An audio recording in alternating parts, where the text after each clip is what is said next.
Why do we feel insecure? Is it because we don't understand our strengths and weakness? Is it because we don't realize our true potential? A recent survey suggests that 8 in 10 millennials believe that they are just not good enough. Why is this? And this is what the psychologists call as inferiority complex.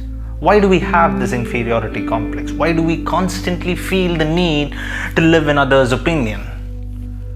Actually, we generally feel that we put ourselves down and we place others on a pedestal. Why is this? Is it the fear of failure?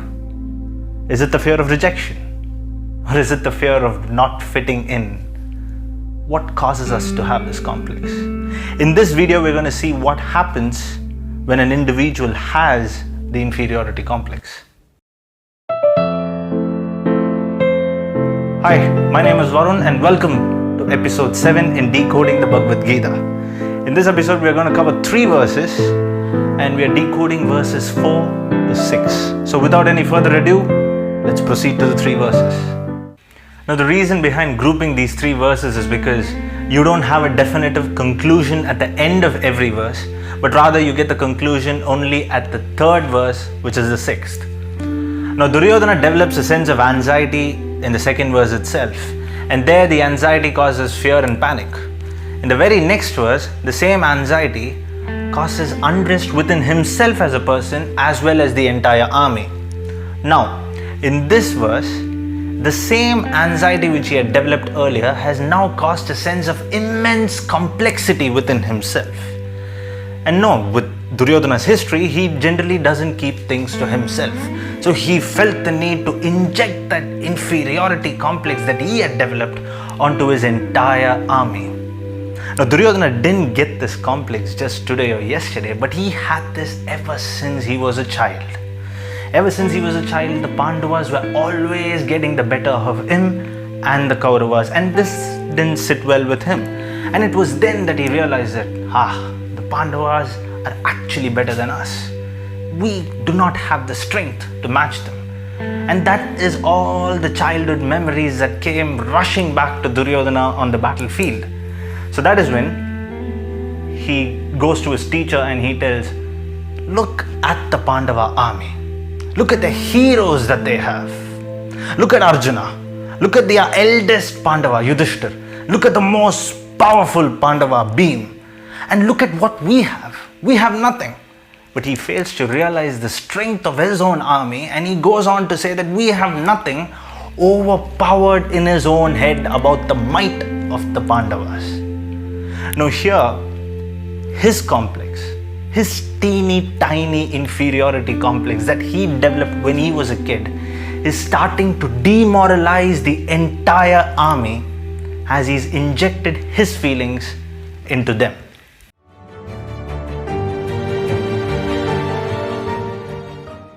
Now welcome to the Analogy Center.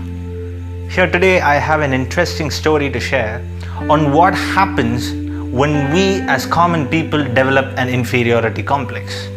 This is a story about a man named Ben. Now this story is set way back in the 1930s when the air was still pure and the water was still clean. There was a businessman that came out of the United Kingdom. He was aspiring to be big, he was aspiring to be great, and he decided to move to the United States of America. He had a lot of dreams. He wanted to make money, he wanted to amass more wealth, he wanted mucho dinero, he wanted more money. But throughout all that process, he first needed to see what are the prospects in his new country.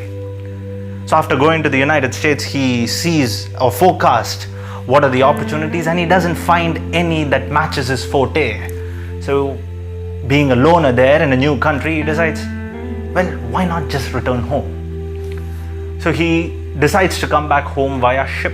And back then, this is 1930s, it takes around 15 days to cross the Atlantic and reach the United Kingdom.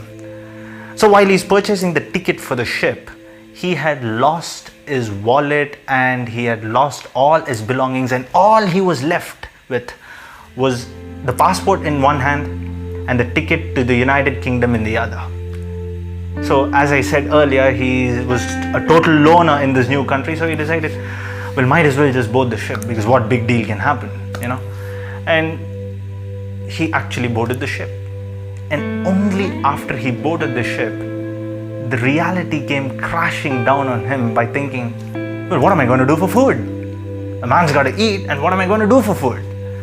And this is where his inferiority complex really kicks in, where he doesn't want to tell his problems to anybody, because he thinks, what if I tell my problem and somebody doesn't respond the way that I want? What if they think that I'm actually a cheater? What if they don't believe my story that I actually lost my wallet? What will he think of me? What will she think of me? What will that kid think of me? It was all about other people's opinion in his mind, but never to discuss his problem openly. So he made up his mind by taking a firm and bold decision that he's not going to tell anything to anybody. So for the first few days, he came up with a master plan of eating the leftovers from people's plate in the restaurants. And then in the night, he played the game of sneaking into the kitchens and eating the leftovers from there. But a human body can survive only for some time, can it?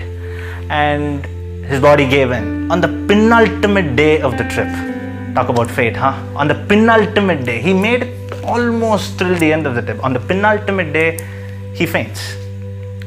And when he faints and falls, the paramedics come rushing towards him, and they discover the fact that this man hasn't eaten anything for 13-14 days. That sounds about right. And now the captain, who was not happy with this, came towards this United Kingdom businessman, and he asked him, why haven't you eaten anything? Haven't the crew taken care of you properly? Haven't they provided you food? And now he is a half-fainted man, and he's barely in his conscious. He says, well, what big deal can happen? And he reveals that, I lost all my money and my belongings, so all I have is my passport. So the captain was a little astonished. He was taken aback, and he asked, then how did you pay for the ticket? So he responds like, I had already paid for my ticket before I lost my belongings. And he reaches to his right pocket and he shows him the ticket. The captain takes the ticket and he examines the ticket. After looking at the ticket, the captain bursts out laughing, because the captain says, you are the biggest fool that I've ever met in my entire life. And he shows the ticket and says, in this ticket that you've purchased, breakfast, lunch and dinner is complimentary. And to add insult to injury, he also says, you have 2 times of beverages plus snacks free. So you can try to comprehend what the mindset of the British businessman would have been here. He would have been totally astonished as what had transpired. Now in this story, the thing is, at times we may laugh by listening at how foolish he was, but I would say that we can laugh and at the same time we would shed a little bit of tear, because at some place somewhere even we have done the same little stupid thing that this British businessman had done. Maybe not to the level of actually having some serious hunger issues, but to something on a smaller scale. Now to go back to the start, Duryodhana had an inferiority complex which affected the entire army and demoralized them. In this story of the British businessman, he did not affect anybody, but his inferiority complex affected him to the fullest possible extent. So either way, the complex is going to affect you. So this video or this verse makes you think on what happens if you have that complex. Now don't you forget, guys, it will lead the way, and all you have to do is free your mind. So this is episode 7, and until the next episode, it is goodbye.